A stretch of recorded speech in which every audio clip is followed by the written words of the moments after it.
G'day guys, welcome to Swagging with Ben. Today I just want to show you a little trick that I've made happen with the Garmin InReach Mini. This isn't a camping video, so if you're a subscriber that's here for camping, maybe just give this one a miss. And if you're here to watch some Prius off-road, hang around till the finish and I'll show you how I got to where I am. There's a couple of little off-roady things that might be worth hanging around for.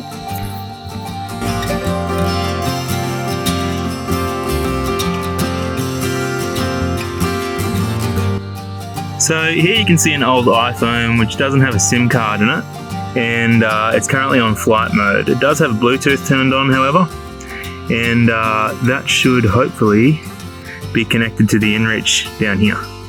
So now I'll just point out where that one is. On this post over here, we've got the Garmin InReach Mini, and it's charging off my power bank there. That'll probably run that thing for about a month.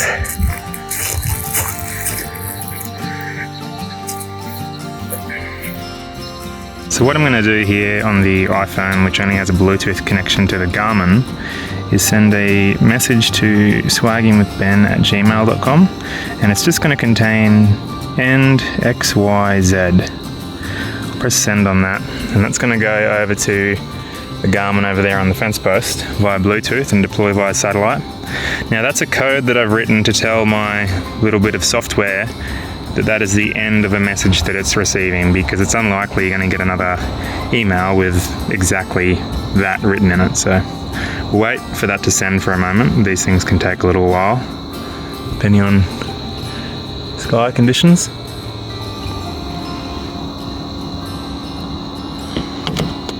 Sorry about all the reflection on the screen. That's sent now, and it's just come through to the Swagging with Ben email address, and I've got a filter set up, so if anything comes from this Garmin address, which is this one here, the no reply, or it has this particular subject, my Google mailbox rules will put it into this folder here called InReach Data, which is just a subfolder of the inbox. So that's been received now. Now I'm going to send a few more messages, just bear with me. Okay, now I'm going to paste a message in here, which that there is what's called some base 64 encoding. Wait for that one to send. Sorry if this is a bit blurry, I'm not getting very good camera focus on this reflective screen. Okay, that message has now sent. And I can see in this script over here, that little bit of code has just been received. This is my bit of software that I've written that runs through repeatedly. And down here, in here we can see that that email's been received by this mailbox. So I'll go back to this script that I've got running down here. And it's just constantly checking that folder in my mail for a particular bit of code to come through. So I'll send the next code now.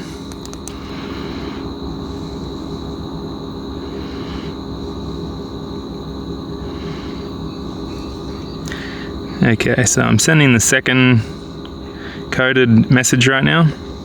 Just give that a moment to do its thing with the satellite. So we can see that the first message started with IQ, and this one starts with CP.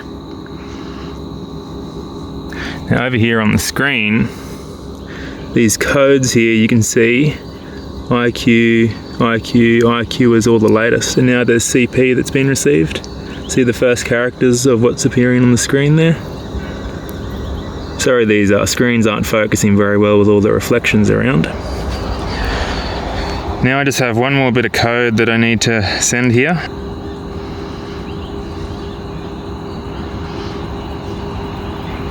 Okay, now I'm sending this last bit of code here.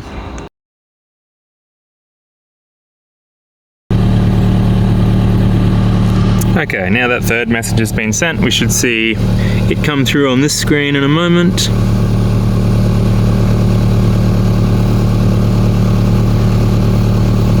There we go, there's the next message. See, it doesn't start with CP like the previous one did. That's good. Now, the next message I'm going to send on here, I'm just going to call it SWB for Swagging with Ben. Oh, let's do it in capitals. That's a good idea. .gif, as it's a GIF file that I'm sending here. That's fine. I'll go send. So this is giving what I've just sent a file name for when it gets decoded. And it sounds like someone's doing a burnout in the background. Also, the Prius is running my fridge and whatnot, so apologies for that. Okay, so that file name that I've just given that message swb.gif has just sent. So I'm going to send another message now, and it says swaggingwithbentest@gmail.com is the email address that I've just set up for demonstrating this video. And that email address on the iPhone screen at the moment is the one that we have over here on the MacBook that we're monitoring the inbox on.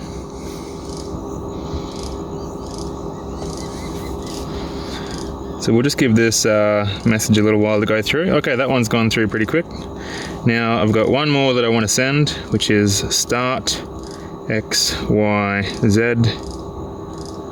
I'll just click send. I'll bring this over here. I don't know if these screens will really be that visible because of all the reflection outdoors. But I wanted to demonstrate this out in the open.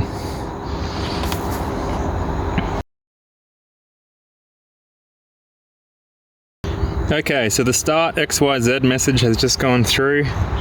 This script over here on my left will recognize that in a moment.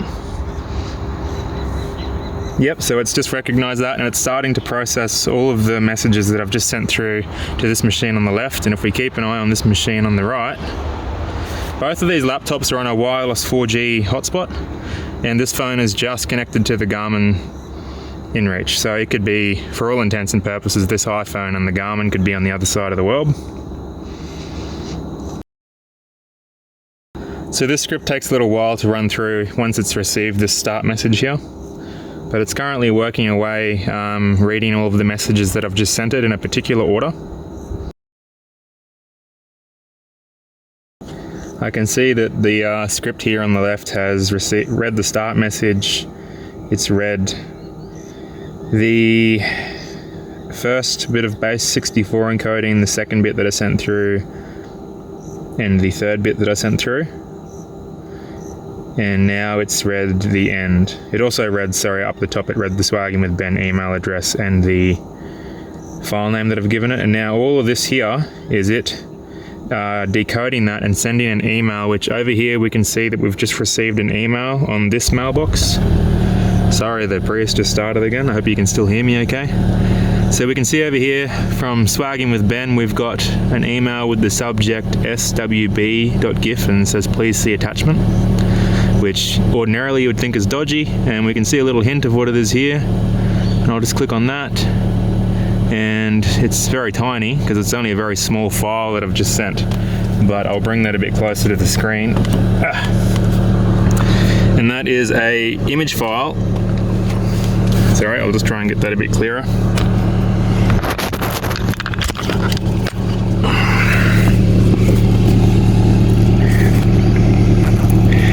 And that is a image file on a dusty screen that you can see there.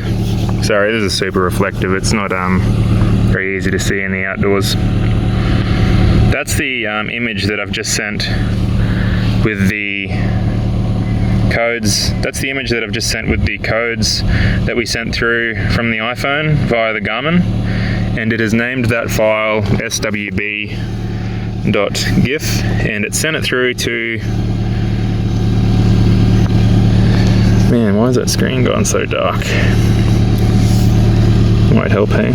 Automatic screen brightness adjustment is not very handy right now.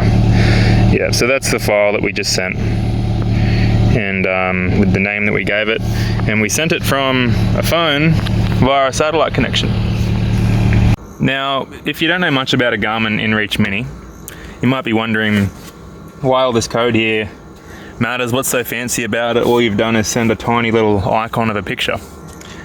Well, I chose a little picture with very few colours, the Swagging with Ben logo, and I made some adjustments to it, just so I only had to send 3 of those base 64 encoded messages. Base 64 is not the most efficient method of sending code, but it's compatible with plain text messages and emails. And the plain text messages part is important because the Garmin InReach that we have over here on the fence post, these are only capable of sending plain text data. Like an old school text message, if you're old enough to remember those, before picture messages, before internet data on phones. These are just really simple. And you're also limited to, they officially say 160 characters per message, but because there's a little bit of an email signature basically on those messages, you only get about 135 characters usable. So each one of those messages that I sent was a maximum of 135 characters. I think it came up to 300 and something bytes is how that works. And that's a image file that I encoded prior to this video, just using an online website, but you can do it with certain apps on Android phones and whatnot as well.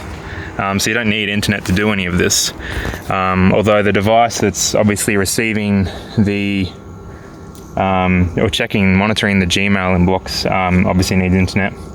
But that laptop could have been, say, over in the United States, and this Garmin and this iPhone could have been in Antarctica, and then this MacBook over here that was the recipient of the image that I sent through could have been over in the UK. So just because they're all on the desk here now, like the way that this has worked, that's how you could use it in a potential use case scenario. So this is just kind of a proof of concept. I'm not really going to take it anywhere further than this. It's just I thought it would be cool to send a photo over a Garmin InReach Mini. Well, that's not a photo, it's just a picture, but you could send a photo. I did do some tests with that, but I didn't want to do it on video because a really low resolution, low color photo of the Prius that I tested was like, I had to send like 40 messages, and it's just too boring to watch. So but you're not limited to photos. You can send any file you want. Like it can be an MP3 music file, it can be anything, PDFs, video, if you've got enough time to sit down and manually copy and paste all of those bits of code in one by one, 135 characters or bytes at a time. So I just sent then about 0.3 kilobytes, or a bit over 300 bytes. So if you could go and look up how tiny that is, like even to send like 1 megabyte, it would probably take you, I don't know, like a week. I'm just guessing, I haven't thought about anything that crazy. There's potentially an opportunity to automate that process using maybe like an Android emulator on a computer or something, and putting a lot more time into it than what I have.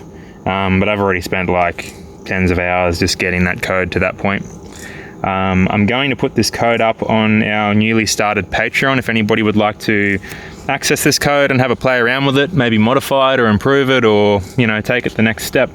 So I'm just going to chuck it up there. Our new Patreon's just $1 Australian, so for my American viewers, that's less than $1 for you guys because your dollar's stronger. So if you want to jump on there, it helps support us, and you can have a look at it, and I'll give you more details about this. It's a Python script using IMAP-lib, and if you have any questions about it, you can reach me on there. And speaking of our Patreon, we've currently got a poll running on there for Patreon subscribers about a video that's coming up soon, within the next month or so. I'm going to be doing some camping with at least one other mate, but that we could have a few mates coming. I'm not sure yet. Depends who chickens out. You guys know who I'm talking about. And it's a video that we've been planning for a while, a bit of a boys trip. And apparently it's a bit crazy, so I'm not allowed to bring Aiden. So, fair enough.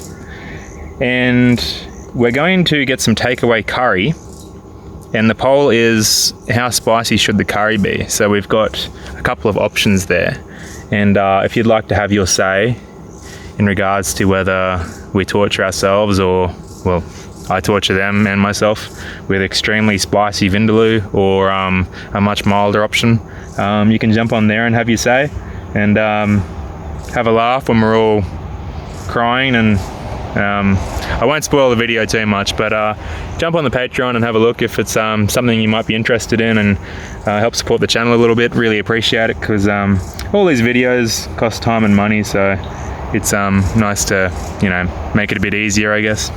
But that's it for this one, guys. If you've made it this far through the video, I'll show you a bit of footage of the Battle Prius drive in here. It's not really like four-wheel drive stuff, but it's more than what most people would bring their little two-wheel drive city car through. So thanks for hanging with me this far. Should have a camping video up hopefully within the next week or so if I can go camping this weekend. It just depends on this weather. So we've had rain on and off and whatnot, and I've been known to go camping with a few electronics from time to time, so it's nice to keep those things dry. Anyway, thanks guys.